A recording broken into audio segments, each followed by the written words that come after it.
本周初，中国驻洪都拉斯大使馆开馆。周末，洪都拉斯总统卡斯特罗将开启6天的访华行程。作为中国的第182个建交国，从3月26号中洪发表建交联合公报到现在，短短不到3个月时间，双边关系就再上一层楼。即将访华的洪都拉斯总统卡斯特罗有着怎样的传奇经历？他是如何顶住美国压力，断绝与台湾的官方关系，与中国建交？这背后又有哪些故事？来看看报道。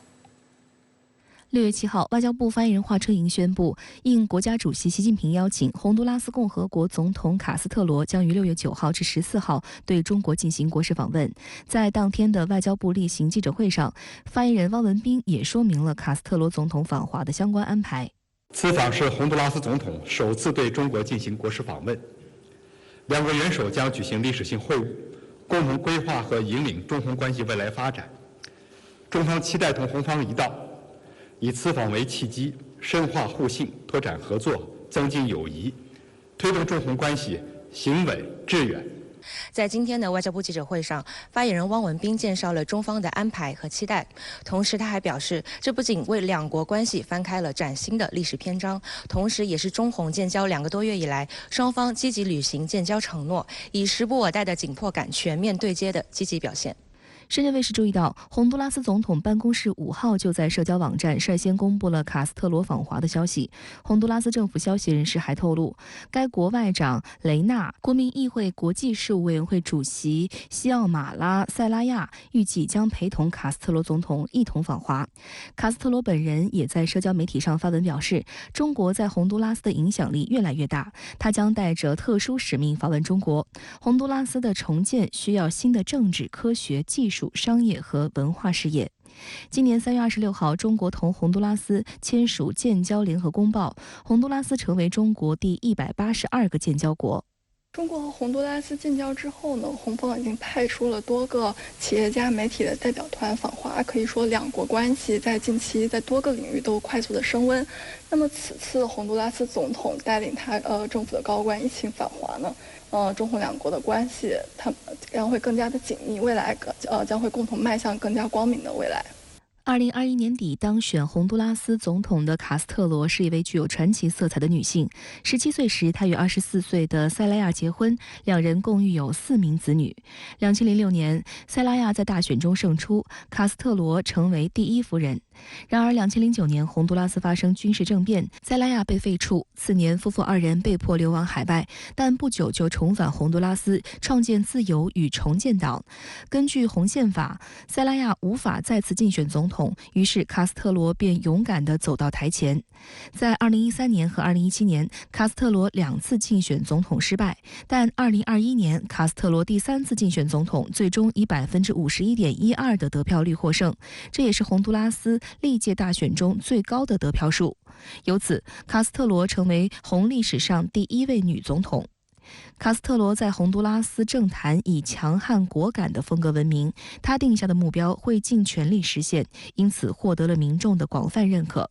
根据世界银行的评估，洪都拉斯是全球最为贫困的国家之一。卡斯特罗常年推进各种减贫项目，包括为贫困民众提供免费的电力服务，保障儿童和年轻群体免费接受优质教育等。而中国的减贫成就获得了全世界的高度认可，因此在2021年拼选举时，卡斯特罗就表示要向中国学习减贫等发展经验，并要寻求与中国建交。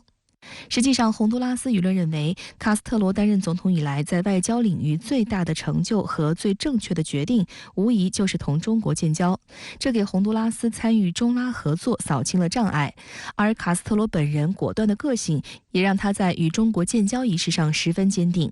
深圳卫视注意到，整个过程行云流水，丝毫不拖泥带水。今年3月15号，卡斯特罗首先在推特上宣布，已经指示该国外长寻求与中国建立正式外交关系。11天后的3月26号，洪都拉斯政府就已经与中国签署建交公报，并宣布与台当局断绝官方关系。看到这样的局面，美国坐不住了，拉拢和施压双管齐下。去年1月，卡斯特罗举行就职典礼，美国副总统哈里斯带领高规格代表团出席，实际上是对洪方进行外交胁迫。1年后，卡斯特罗开始安排与中国建交的具体工作，美国派特使多德前往洪都拉斯，强力施施压，但卡斯特罗根本不买美国的账，以至于美国国务卿布林肯其后不得不表示尊重洪都拉斯政府的决定。可以说他的经历非常的丰富，也非常的曲折，从中可以看到他在面临这种困难的时刻，应当是有战胜困难、解决问题的勇气和能力的。而且在当选之后，以非常快的步伐、非常干净的动作完成了这个壮举，所以可以说他在整个他作为总统展现出了非凡的勇气、才能和智慧。中方也积极安排两国建交后的多项事宜。中国外交部发布的新闻稿以时不我待的紧迫感全面对接来形容两国在签署建交公报后紧锣密鼓展开的各项工作。除了卡斯特罗总统即将访华，中洪互设使馆的事项也顺利推进。当地时间6月5号，中国驻洪都拉斯使馆开馆仪式在洪首都特古加希尔巴举行，洪方高规格出席仪式，副总统、外长、副议长及多位部长亲自到场，见证这一中洪关系的历史性时刻。洪都拉斯外长雷纳透露，该国驻北京大使馆的揭牌也在卡斯特罗此次访华的议程上。中国外交部也表示，中方将对洪积极推进驻华使馆建馆工作予以大力支持和协助。洪都拉斯同中国建交之后呢，成为第182个同我们建交的国家。那么在和我们建交和没和我们建交的国家中，呈现了除了182对13这样的格局。这样来看的话，哪一边是世界的主流，其实就非常清楚了。卡斯特罗总统在访华前也宣布了该国首任驻华大使由著名科学家和药理学家蒙卡达出任。雷纳也对媒体证实，中方已经批准。深圳卫视查阅资料发现，蒙卡达博士曾在1998年入围诺贝尔医学奖，他还参与了治疗疟疾、癫痫、偏头痛和癌症药物的开发，并对证明了低剂量阿司匹林在预防心肌梗塞和中风等心血管事故中的作用作出贡献。2013年开始在曼彻斯特大学工作，担任生物医药与健康学院肿瘤系主任。分析认为，这或显示洪方有意在建交初期与中国对接医疗减贫等合作，促进该国民生福祉。此外，值得一提的是，蒙卡达博士的妻子是比利时公主。相关话题来连线特约评论员更新。更先生您好，继康达和贝沙兰访华之后，今天美媒都在爆料，国务卿布林肯将在未来数周访华。您对此如何看？您是如何前瞻中美关系的发展？这次康达和贝沙兰访问中国的日程安排和会谈内容都很重要。双方首先就强调是围绕去年11月份中美元首会要求推动改善中美关系、妥善管控分歧交换了意见。应该注意到，最近一段时间，中美高层的互动其实还是很频繁的。前不久的相会上，中美的国防部长呢，虽然会而未谈，但是很有礼貌的握手互动。尽管美方也说了一些我们不爱听的话，但是奥斯汀的演讲总体来说比原来要略显温和。中美还是展现了斗而不破的成熟关系，保留了今后高层互动的空间。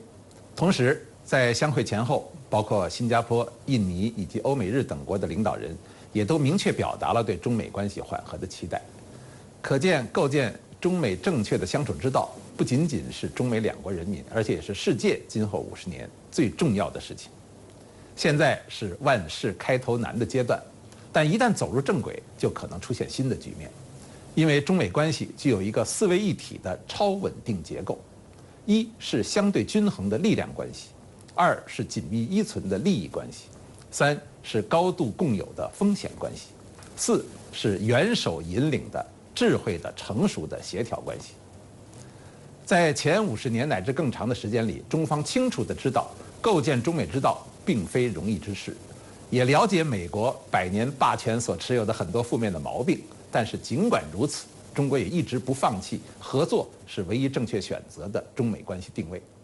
中美之间出现了一些矛盾分歧，或者美方有些过度的挑衅时，中方也一贯坚持不冲突、不对抗、相互尊重、和平共处、合作共赢的基本原则，既坚持原则，又妥善有分寸地把握着中美关系的发展大局。当年邓小平先生在中美关系遇到困难的时候曾说过，中美关系总是要好起来的。今天重温这句话，让我们感到很有现实的分量。